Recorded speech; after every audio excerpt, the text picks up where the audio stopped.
let's hear about your solutions and the things you're bringing to market. Yeah, thanks, Steve, and thank you all for joining the session here. Let me go ahead and share my screen. Just 1 second.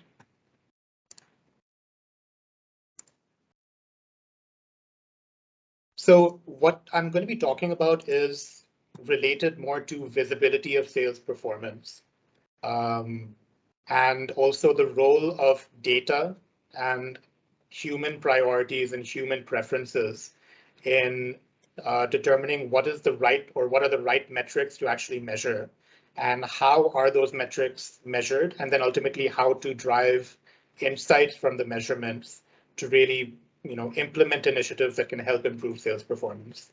And so what I'll be doing is walking through a particular case study of ours that we were involved in recently to help illustrate our approach to this problem.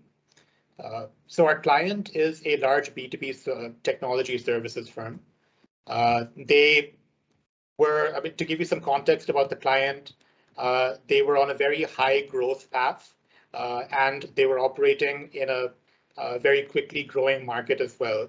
So obviously, when they were facing these huge market opportunities and growth was great, the impetus of efficiency was less. It was more about how can we capture as much of the growing market as possible. But everything changes, and so ultimately, as the industry matured, as the organization matured, there was also greater focus on their part to focus on things like sales efficiency and to optimize their efforts in a rational way.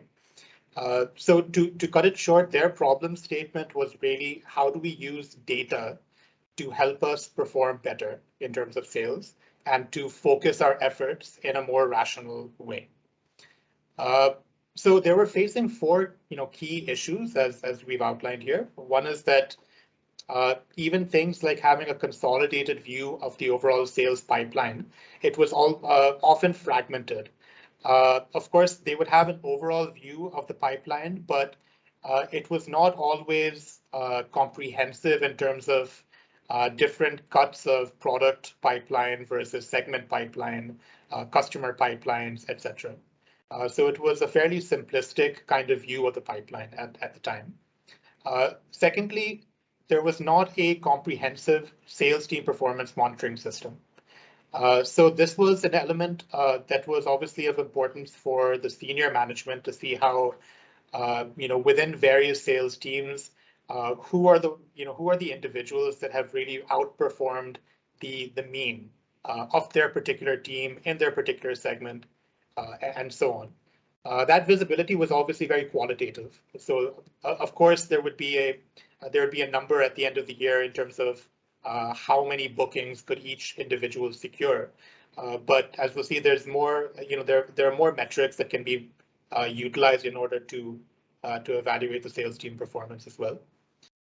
The third challenge was that there were limitations in the insights generated from their existing CRM tool. So they had migrated to a new CRM tool recently. But what we saw is that while the tool itself had significant capabilities, the data that was input into the tool was not always consistent. It was not always comprehensive. And the fields that were even recorded in the CRM system were not really aligned with what was most important for the organization.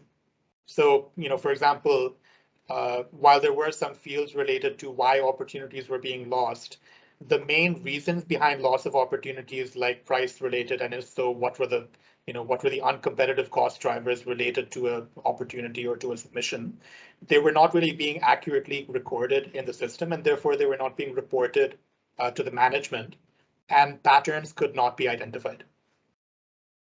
And then lastly, the sales decisions were being taken on an ad hoc basis. So I think this is more of a symptom of the previous three challenges that I've mentioned, because there was not a central trusted source of data and trends.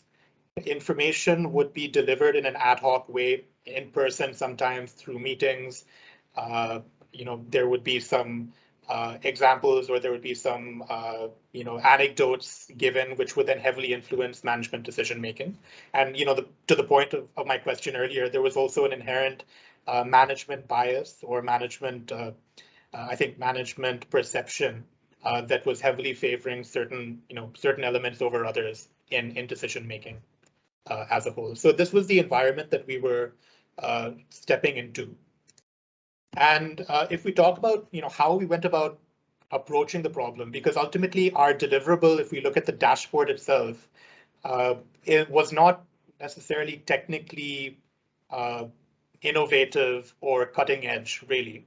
But where we added the most value was in how we approached the problem and how we tried to integrate human preferences and the needs of the specific needs of the organization in terms of reporting into a solution at the end.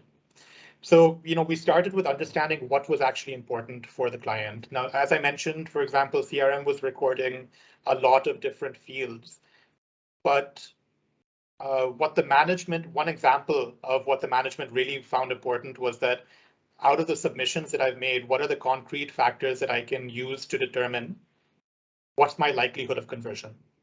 So, of course, there would be different categories of likelihood of conversion, like strong upside and commit. But it was not being necessarily measured in a structured manner. So, this was one need that we saw emerge and was not really being captured in CRM. So part of what we did, for example, was to brainstorm different ways in which we could introduce new fields or rationalize existing fields on the system itself so that we captured insights in an objective way from the sales team that could then be measured and analyzed and reported to the management. So if we look at likelihood of conversion, for example, it may be out of the submissions that were made, how many had a cost protection agreement with our vendor, with the client's vendor?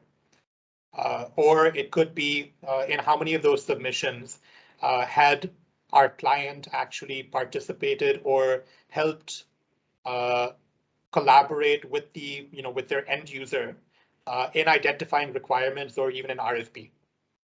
Right. So I mean, typical practices that are used in sales, but recording those kinds of factors actually made a significant improvement in the visibility of what is likely to convert and what is not. So the second thing we did was we didn't overinvest in the design of the dashboard itself. We understood that this, the dashboard could have endless complexity. So we wanted to come out with a proof of concept fairly early in the process.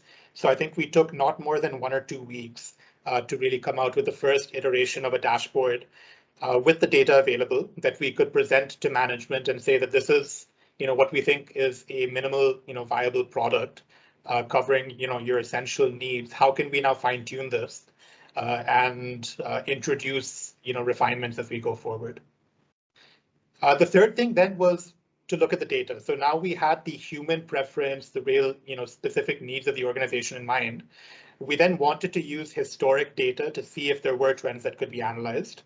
And this is, of course, also where we ran into the challenge of the less comprehensive the historical data, the less confident you can really be in any data analysis you conduct.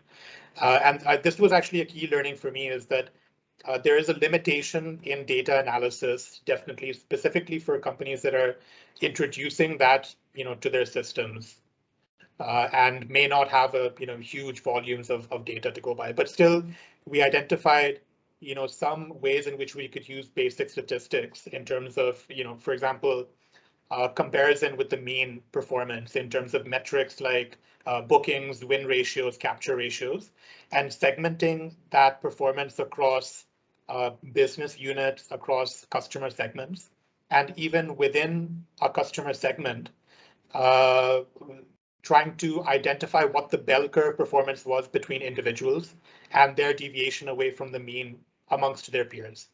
So even that basic level statistics actually gave them quite significant insights into, where the segments or which segments under, that are operating under the company are overperforming compared to other segments, which individuals within segments are overperforming compared to their peers. And of course, there were caveats that needed to be implemented. But it gave quite a lot of useful insight, at least in terms of what areas need further work and what areas can be actually shown as examples of best practices as well. And then finally, most importantly, there was a translation to action. So what we found was one of the most appreciated parts of the approach was that we did not end by delivering the dashboard itself, but we recognized that there was a need for a human kind of governance model wherein there would be a structured way in which we identify initiatives based on findings from the dashboard, and then run initiatives along with other parts of the organization to help ultimately, improve sales. So, one example of this was a finding from the dashboard that we created was that our client was uncompetitive in terms of their professional services costs in their projects, because that was one of the main reasons why they were losing business. And so what we understood was that given this reality in terms of the data, we had enough leverage to bring the topic with other departments within the organization and actually begin to drive change. We were able to kind of get consensus that this was an issue due to which the company was underperforming in some opportunities. And therefore, we could drive a process in which we could, do further industry benchmarking, try to rationalize our cost catalogs for professional services, etc. So as a result of all of this, we did see some, significant improvements in performance. So based on the dashboard, partly based on the dashboard that we created and the insights that we have generated, obviously, we cannot take full credit for this, but there was a 10% increase in bookings, and there was also a fairly significant increase in the win ratio as well. I thought I would just end with one, if I'm doing okay on time, I thought I would just end. Quickly. Ahead, That's yeah, sure. So, one of the initiatives that kind of was originated through the dashboard was the need to classify customers. So I think this goes with what Tony mentioned about cadence and how frequently should we be interfacing with customers. So this was one of the initiatives that came about in terms of how do we kind of rank customers in their importance. And this is an ongoing initiative which we can speak further about as well, maybe through questions if there are any. Good, thank you, Shabal. A great example of how visibility can directly impact the effectiveness of that selling organization, and a key element of measuring and providing visibility to a transformation program. Thanks. Any quick questions that we have for Shabal?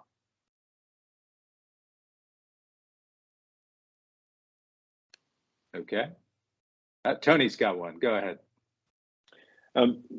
Thanks for the presentation, Shabal. It was interesting you talked about the sort of lack of I think you said a comprehensive sort of sales team performance monitoring system.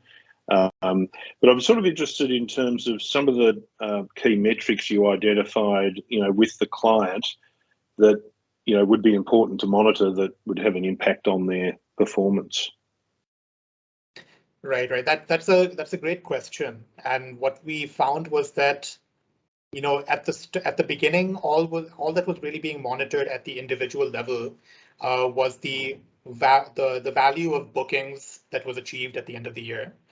So we identified additional metrics, for example, win ratios for individuals. We also identified the submissions or the share of submissions in target business lines or product areas for individuals to make sure that their efforts were also being aligned with what were the strategic focus areas of the organization. And then each of these had needed to have certain measures or yardsticks to actually determine whether or not individuals were overperforming or underperforming. That was a challenge. However, what we saw the best, the most accurate way or the most reasonable way we could do it is to look at each segment differently. So, for example, the average performance level for an individual with large corporate customers would be significantly different to somebody operating in the SME area, where it's all about, low value, large volume opportunities. Great, thanks, Shabal. Yeah, interesting stuff. Thanks.